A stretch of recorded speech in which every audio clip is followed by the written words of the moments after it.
নমস্কার। আরজিকরের নির্যাতিতা তরুণী চিকিৎসককে যেভাবে নারকীয়ভাবে ধর্ষণ করে খুন করা হয়েছে, সেই ঘটনাতে পশ্চিমবঙ্গবাসী, ভারতবাসী, পৃথিবীব্যাপী প্রত্যেকে চাইছেন এই নারকীয় ঘটনার সাথে যে বা যারা যারা যুক্ত আছে তাদের কঠোর থেকে কঠোরতম শাস্তি হোক।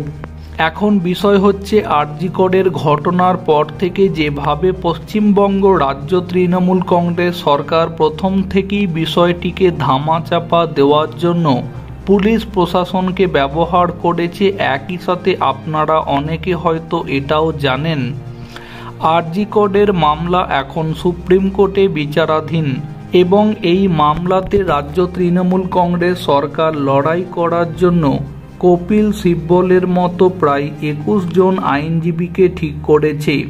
আর এই জায়গা থেকেও অনেকে রাজ্য তৃণমূল কংগ্রেস সরকারকে প্রশ্ন করছেন, তাহলে কি রাজ্য তৃণমূল কংগ্রেস সরকার প্রকৃত অপরাধীদেরকে বাঁচানোর চেষ্টা করছে? এমনিতে আরজিকরের ঘটনাতে রাজ্য তৃণমূল কংগ্রেস সরকার এবং মুখ্যমন্ত্রী মমতা বন্দ্যোপাধ্যায় যখন সব দিক থেকে ব্যর্থ হয়েছেন, তখন এই ঘটনাতে আগামী 27শে আগস্ট পশ্চিমবঙ্গের ছাত্র যুব সমাজ যে নবান্ন অভিযানের ডাক দিয়েছে, এবার সেই অভিযানের পক্ষে সায় দিলেন নির্যাতিতা তরুণী চিকিৎসকের বাবা মা।